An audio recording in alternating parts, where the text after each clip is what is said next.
Bienvenue à tous, vous qui écoutez l'émission Kanguka. Mon nom est Chris Ndukumana. Aujourd'hui, nous sommes mercredi. J'aimerais encore une fois vous encourager en vous disant que c'est très important de se préparer le matin dans la prière. Chaque mercredi, je vous parle sur comment vous adresser à Dieu chaque matin. Mercredi passé, j'étais en train de dire que la victoire s'obtient le matin lorsque tu commences la journée. Moi aussi, avant d'aller au travail, la première chose que je fais, c'est la prière. Je prie, je m'assieds aux pieds de Jésus. C'est ce que je fais chaque matin. Avant toute chose, avant de parler de mes problèmes, je commence à parler à Jésus. Je parle de sa puissance, de sa grandeur, de sa création. Je lui rends grâce pour ce qu'il a fait et cela devient une vie. Lorsque je termine la prière, je ressens la victoire sur toute la journée. Je ne dis pas qu'il ne peut pas y avoir de problèmes. Je sais qu'il peut y en avoir, mais je me dis que dans tout ce qui va se passer, j'ai déjà la victoire parce que j'ai commencé la journée avec Jésus. C'est la première chose que je veux que les auditeurs de l'émission Kanguka comprennent. Je veux que vous arriviez à un point où vous ne pouvez pas commencer la journée sans prier, sans parler à Jésus, sans donner quelque chose et sans recevoir un retour. Il y a un endroit où vous devez vous rencontrer chaque jour. Ici, je ne parle pas à ceux qui vont au travail seulement, je parle à toute personne qui m'écoute. Même si tu es à la retraite, même si tu restes à la maison, même si tu ne vas nulle part, commence ta journée avec Jésus. Même si tu es en prison, que cela ne t'empêche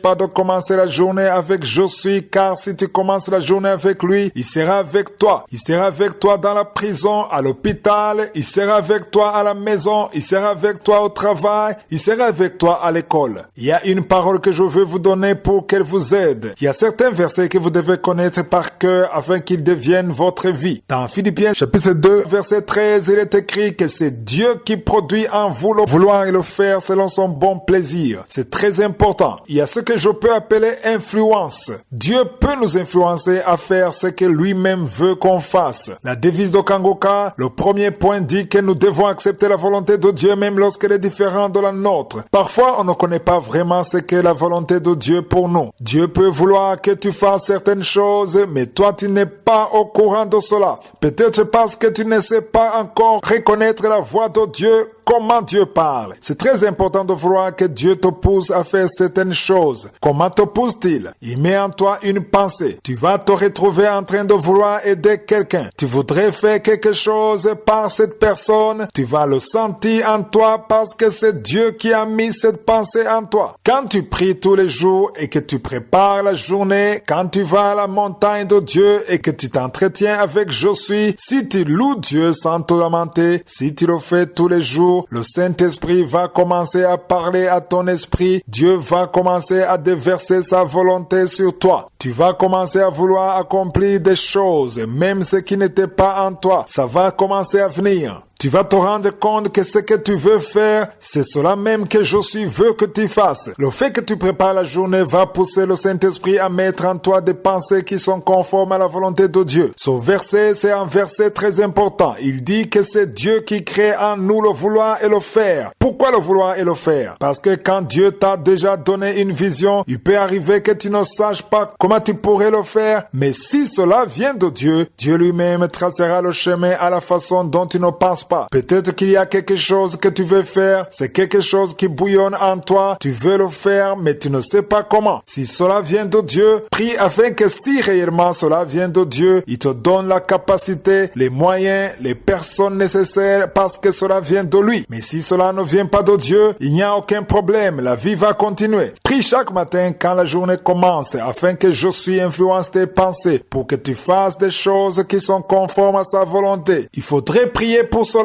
et quand tu prieras pour cela, tu verras que Jésus te poussera dans sa volonté parfaite.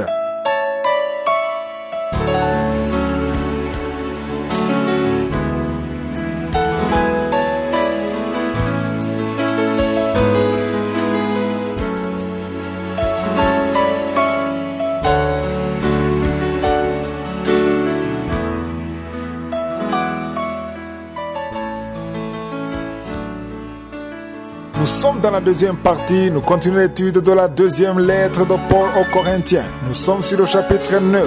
Dans le chapitre 9 aussi, Paul parle du soutien à l'œuvre de Dieu comme nous l'avons vu au chapitre 8. Là où on le voit, c'est au premier verset. Dans ce verset, il dit « Il est superflu que je vous écrive touchant l'assistance destinée aux saints. » Dans la Bible, quand on parle de saints, ça ne veut pas dire que ce sont des gens qui ne font aucune faute, aucune erreur, des personnes parfaites. Non, mais ce sont des gens qui ont été sauvés, qui ont reçu Jésus comme leur Seigneur et leur Sauveur. Il est important de comprendre que la personne qui reçoit le salut dans le Nouveau Testament, la Bible l'appelle saint et devient juste ou saint grâce au sang de Jésus. Lisez du verset 2 au verset 4. Paul dit « Je connais en effet votre volonté dont je me glorifie pour vous auprès des Macédoniens en déclarant que la caille est prête depuis l'année dernière et ce zèle de votre part a stimulé le plus grand nombre. J'envoie les frères afin que l'éloge que nous avons fait de vous ne soit pas réduit en ayant su ce point-là et que vous soyez prêts comme je l'ai dit. Je ne voudrais pas, si les Macédoniens m'accompagnent et ne vous trouvent pas prêts, que cette assurance tournât à notre confusion pour ne pas dire à la vôtre. » C'est comme si Paul était en train de les avertir pour que le jour où il sera là, tout soit en ordre. Il avait besoin qu'il collecte des fonds. Il voulait donc que tout soit en ordre avant son arrivée. C'est comme une introduction qu'il était en train de faire. La chose la plus importante que je veux qu'on apprenne se trouve au verset 5. Dans ce verset, il montre l'importance de soutenir l'œuvre de Dieu. Si une personne soutient l'œuvre de Dieu, pourquoi Dieu le bénit? Il est important de le comprendre. La raison qui te pousse à donner est plus importante que ce que tu donnes. Je le répète, ce qui te pousse à donner est plus important que ce que tu es en train de donner ou le montant que tu donnes. Le plus important, c'est ton cœur. Au verset 5, Paul dit « J'ai donc jugé nécessaire d'inviter les frères à se rendre auparavant chez vous et à s'occuper de votre libéralité déjà promise afin qu'elle soit prête de manière à être une libéralité et non un acte d'avarice. » Voyez ce qu'il dit à la fin. Il dit de manière à être une libéralité et non un acte d'avarice. Il parle de deux choses. La libéralité, c'est un cœur qui est toujours prêt à donner. L'avarice, c'est s'aimer soi-même au point de ne rien donner. Il y a des gens qui peuvent donner alors qu'ils sont avares. Tu peux me demander comment est-ce qu'on peut donner alors qu'on est cupide. Laissez-moi vous expliquer cela. Si la personne donne pour que Dieu lui donne beaucoup d'argent en retour, dans son cœur, la personne n'est pas en train de donner. Pour lui, c'est comme un investissement. Il est en train de donner pour avoir beaucoup d'argent. Si on te dit qu'en donnant $100, tu auras $1000, tu vas donner les $100, mais ce que tu veux le plus, c'est que Dieu te donne les $1000. En d'autres mots, tu donnes pour avoir beaucoup d'argent. Tu ne donnes pas avec un cœur rempli d'amour. Il n'y a pas d'amour dans ton geste. Tu n'as pas eu compassion des veuves, des pauvres, tu ne soutiens pas l'œuvre de Dieu parce que tu aimes Dieu, mais tu le fais pour que Dieu te donne plus. C'est ce que Paul appelle un acte d'avarice. Il est important de comprendre pourquoi on donne. Est-ce que tu sais pourquoi tu donnes? Tu donnes parce que tu es béni, parce que tu veux soutenir l'œuvre de Dieu, parce que tu as compassion des pauvres, ou bien tu donnes parce que tu as entendu que quand on donne à Dieu, il te donne 10 fois ou 100 fois ce que tu as donné. C'est toi seul qui as la réponse à cette question. Donne avec ton cœur en sachant très bien que tu ne donnes pas pour que Dieu te rembourse, mais pour qu'il soit honoré, que les veuves aient de quoi manger, que les orphelins aient de quoi manger. C'est ça le cœur que Dieu cherche. C'est ce que Paul explique dans son verset 5. Au verset 6, il dit que c'est lui qui sème peu, moissonne peu. Et celui qui sème abondamment, moissonne abondamment. Ceci est un principe de Dieu qui fonctionne non seulement en rapport avec l'argent, mais aussi avec tout le reste. Il fonctionne pour tous les sujets de la vie quotidienne.